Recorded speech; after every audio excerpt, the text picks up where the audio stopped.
Hello, my name is David Hardy, and the texts we'll be working with are Stud Poetry and Storyland. I find that these texts are interesting because they manage to challenge the user's mind, perhaps without the user even knowing. We'll begin with Stud Poetry, with a basic playthrough and info about how the game is played. Then we'll focus on one aspect of Stud Poetry. Following that, we will go to Storyland, with an intro and a run-through, and then focus on its basic aspects. We will then tie the pieces together, ending in discussions of what the readings have done and what they mean to the user. I hope you enjoy. We begin with Stud Poetry. Stud Poetry is an interactive word game that uses the parameters of a poker hand to quantify the value of a word and the arrangement of words. You begin by entering your name.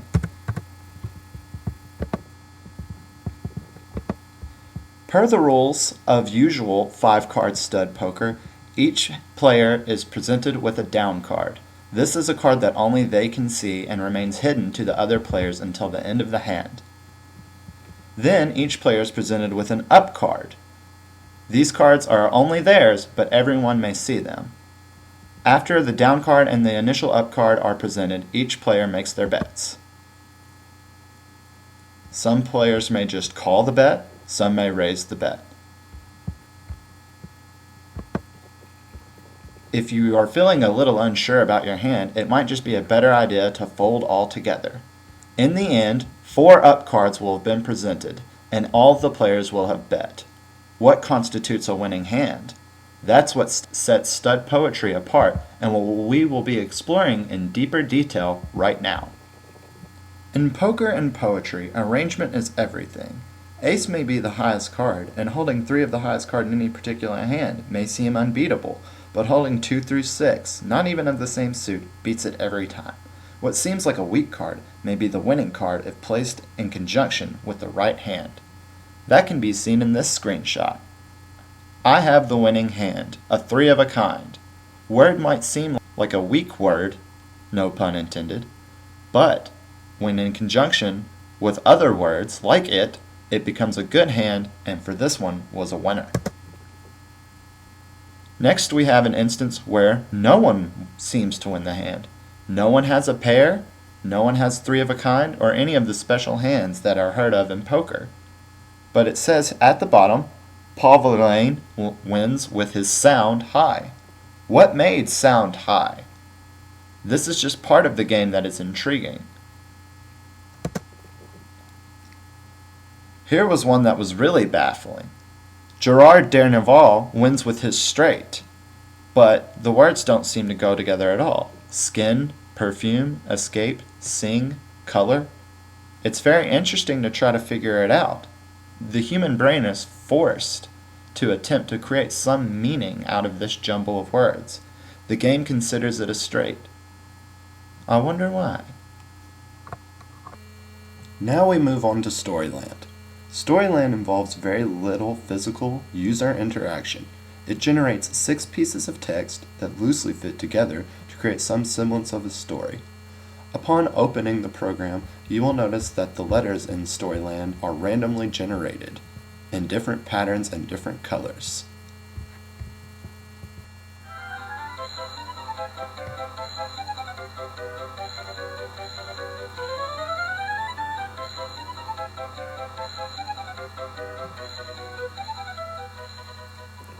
Within this seemingly random generation, there is some structure and pattern.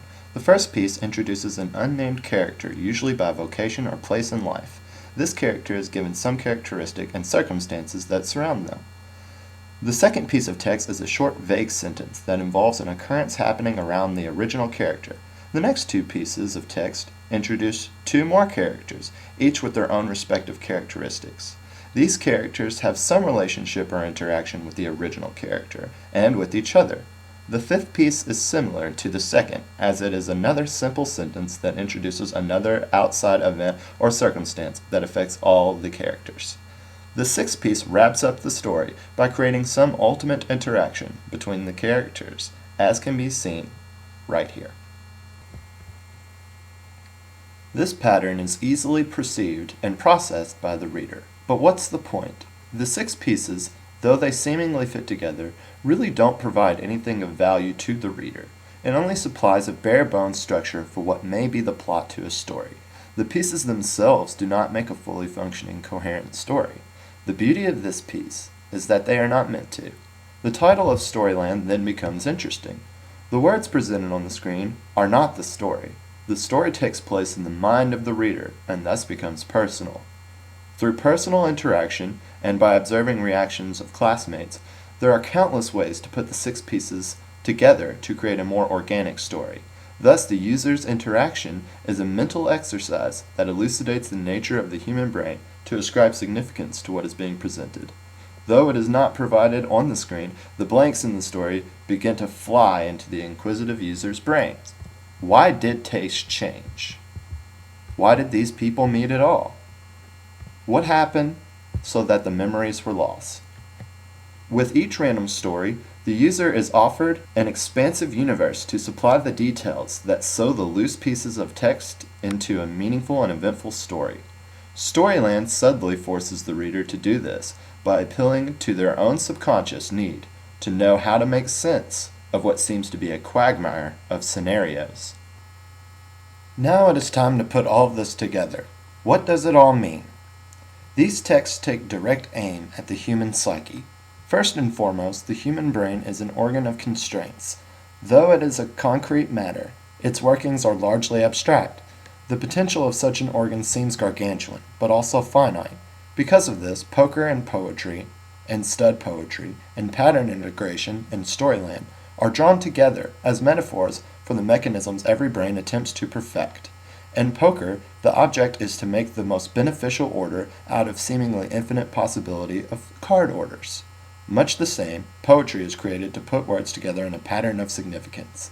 The beneficial order and significance are constructs created by the brain. The order of numbers or the seemingly significant combination of words are universally unimportant, but is of ultimate importance to the human brain. Similarly, in the universe of Storyland, the characters, characteristics, and scenarios are meaningless, but only acquire significance when put together in a seemingly logical way to the human brain. The brain must put information in this fashion in order to learn. In conclusion, the selected pieces of literature tell no new stories. They are not meant to enlighten the user simply by what appears on the surface. It is not in completion of the text that the user finds purpose, but in the introspection. With these texts, it is not about what is being done, but why it is being done. The meaning is not found in the conclusion of the hand or of the story, but in the machinations that make them up. With the scientific mindset, the first question, or the proximate question, is the what. Not coincidentally, the question of why is known as the ultimate question. Just asking what leaves gaps the human brain can't possibly hope to fill. Upon asking why, the brain then uses all of its power to create significance to what it is being presented. Stud poetry and Storyland provide an outlet for the user to do just that. This has been my presentation, and I hope you enjoy it and you've learned something new. Thank you very much.